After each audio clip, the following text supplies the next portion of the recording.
Bomani Jones, what's up, B? How you living? Dude, I'm good, man. Apologies for being a little bit late here. Yeah, you just wanted to make me sweat. That's all. I appreciate it, though. Hey, I'm always having fun, and I love what you do. And just to let you know, I'm a fan of yours. I watch what you do. I appreciate it. I also follow you on all social media. I got a question because I was forced to go bald-headed. Like, my hairline started racing to the back of my neck. And I had a sunroof in my afro. Why did you cut your hair off? Oh, I had to get out in front of it. Like, I knew which way it was going. Like, there's a picture of me at it's all of us at my aunt's funeral in 2013, and it's me and my brother and my 3 cousins, and it's 4 of us are bald headed. And the other one had done an amazing pencil-in job to get him to the next place in it, right? Like, I knew this is where it was going to go. And so when I moved to Miami, I made a decision. I ain't trying to sit around no barbershop and listen to what these dudes got to say about sports. Not as a dude on television. I might as well take matters into my own hands. And then the pandemic came, and I was like, I'm going to grow this back out. I ain't had it in like 7 years. I thought I was going to look like Clyde Drexler. It just went a little bit better than expected. Yeah, I was sitting there. I was like, man, if I could grow hair. I tried, man, and I looked like George Jefferson. During the pandemic, man, I looked like George Jefferson. My hair was going around this way. I couldn't do it. I'm thinking, if I had a chance to get a hair implant, would I do it? I ain't cheating. I refuse. That's man, if a girl can get a breast augmentation. Yeah, I makes hear them you, look right? better. I hear you.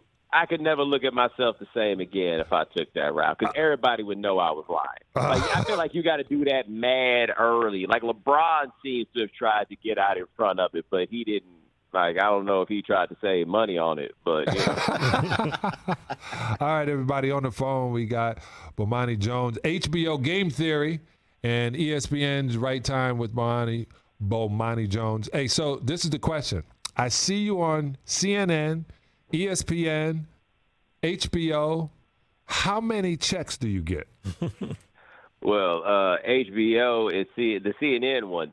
That's what they call that corporate synergy, which translates into, hey, they already pay you over there. But right now, it's a mere 2. It is a mere 2 checks at the moment. But see, it's funny. You think of it in the context of checks as opposed to jobs.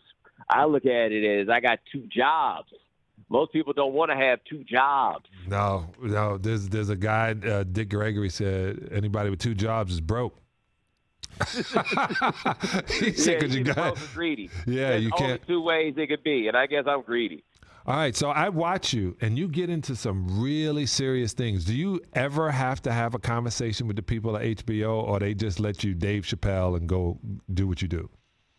No, HBO lets me go, to be honest. ESPN always did, too. Like, I never, even when I wore that T-shirt that said Caucasians on it, I never really got any, like, actual fussing or anything like that. Like, I figured out the space where you can say this stuff, but people can't really, like, try to get you in trouble for it. I don't really know how I managed to pull this off. I was on Jamel Hill's podcast the other day, and she asked me how it was that I had managed to never get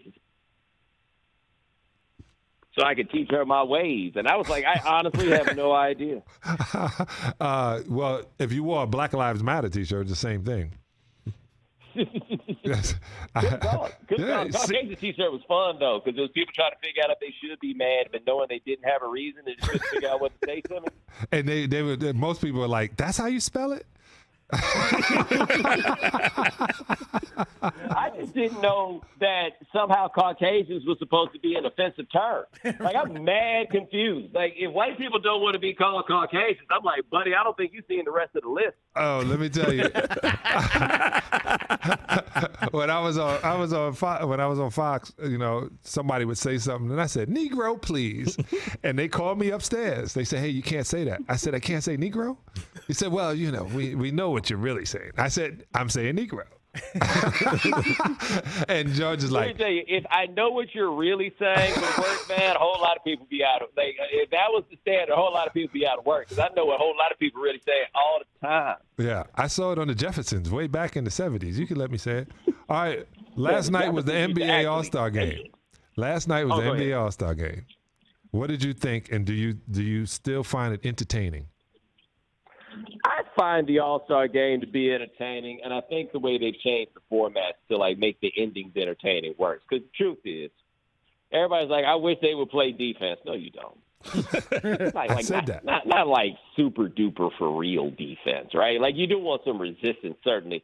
And you get that at the end, and you see cats do, like, flashy stuff. So, yeah, the All-Star game itself still does it for me. The Saturday night stuff is always hit or miss. Like, everybody's like, the dunk contest is back. We'd have had to bring the dunk contest back like 5 times. The truth is, a dunk contest is either going to be excellent or you're going to complain about it. There's no space in between. So did you agree with the winner? I mean, I don't think there was any question who the winner was, although I did think my man from the Pelicans did some incredible stuff that people were not going to give him credit for. Because, look, man, once a 6'2" white dude comes out there and is really wrecking it, everybody else can go home. Yeah, like, no question. There was everybody else could go home after Mac McClung did the very first one. It was a wrap at that point. And, by the way, he deserved to win it. But we also know what time it was. This dude ain't never played an NBA game. The NBA did it for the gram, and it worked. Listen, it's entertainment. It's entertainment. And what did you say he played in 4 NBA games? 4 NBA. Did he play? Or I don't know. He was on the team. They were just he might have just been on the team. Yeah, I don't think he's played a game. He hadn't played a game with the Sixers. He wasn't on the Sixers when they put him in the dunk contest. They're like, look, man, this dude does views, and nobody in the league actually wants to participate in our contest. And that's the strangest thing to me, that nobody wants to do it. Nobody wants to lose. Nobody wants to lose. All right, and if you get in it, I've never heard of. Yeah, it's they have to do something. But this is the craziest thing, to save the slam dunk. I don't know. They might have to change one thing to do, which really might be crazy, and I know I'm going to get pushed for this one. They should raise the rim to 11 foot. When I saw the guy look into the rim the other day, I said, okay, they should raise the rim. This is the first time I thought they should raise the rim. Because, I'm a shot blocker, so I'm thinking I'm going to get you on your way down. That kid would have dunked on me and literally had his midsection by my stomach, and I've been like, oh, this is embarrassing. I can't push him down. Nothing. All right, so we would all the piston in you just came out. I can't push him down. So I'm sitting around and I'm watching your show, and you take these. Are they questions from the audience, and you stand up and you answer them? Okay. Yeah, I know you got a question for him. I know you got something that you weren't allowed or you don't think we should talk about on the show, but let's ask him so then he can say it and we can edit it and say, hey, the guy's uncontrollable. Bomani, why did the league think it was fine to just trot out Karl Malone this weekend? Yeah, because people don't know. Okay, so thanks. All right, D. All right. You told me to ask him when we couldn't. And then you asked him. Now they have to do the research, and you have to go to his Instagram to see what he said about it. No, I'll say, I think this has come up where people, our sensibilities on things have changed, right? So This was a story when Demetrius Bell, who was drafted by, I think, the Buffalo Bills, he played 4 years in the league. Karl Malone is his father. Karl Malone impregnated his mother, and she had him when she was 13 years old, right? And when he came into the league, it was a story, and people brought it up. And then later it became a story about their reconciliation. But our opinions of people having babies with children has changed. And it sounds like a crazy thing to say. But when you go back and listen to people talk about when Jerry Lee Lewis got caught up with his cousin, they really leaned in on the cousin part and not the child part. The cousin part was the part that they found to be offensive. So people have known about this, but then they forgot about it. And then Karl Malone, you played in the league, this. People don't like him.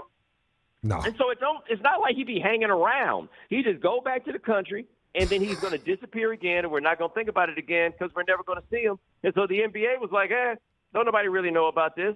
Wow. And they just brought him out there. So it is so funny when I saw Karl doing a Skechers commercial. That was the last time I saw Karl. It was on a Skechers commercial. And I turned around and I was like, that's the big brother. And I looked, I was like, that's Karl Malone doing a Skechers. in his truck. Does he wear Skechers or does he wear Timberland? I assure you, he does not know what a Timberland is. No, you're right. You're right about that. So this is the deal. I'm going to ask you because you're an expert. Aaron Rodgers goes to the Jets or Derek Carr. Who would you rather? I would rather have Aaron Rodgers in all likelihood, but, LeBron and Tom Brady got us thinking that getting old don't matter, and it does. And he's old, and he's coming off his worst season. Now, you could say that it was his worst season because he had, I think, a broken thumb or something like that. That's fine, but that's what happens to old people. They break stuff all the time. It just happens. You might break his thumb trying to pour a beer. Like, anything can happen with that. But I'm taking him over Derek Carr. Like, the ceiling of the possibility of Aaron Rodgers is just that much higher, and they don't need that much. They just need a capable quarterback because everything else there is set up for them to be a legitimate Super Bowl contender, except for the fact that they're the New York Jets. And that's the biggest thing they're going to have to overcome because sometimes you just are who you are. Yeah, I know. New York Jets, 1969 last time, right? 69. I mean, you a local. You know what time it is with them. Yes, I do. Everybody was sitting here with my man, Bomani Jones, on the air, and you can check him out. Just to let everybody know, he has this unbelievable show called Game Theory, and he sits around, and he really is, I'm going to use a word. You're really articulate. No, you're really good on this show. He speaks so well. He speaks so well. He's so well Speaks so well for somebody who's only 6'2". Right there on HBO. New season is starting, streaming on HBO Max. How many seasons do you have? Are they doing you season by season, or are they being lovely? Oh no. We're proving ourselves. We're we're singing for our supper, John. Yes, we're really season by season. So I know I got season 2. Hey man, that's life sometimes, man.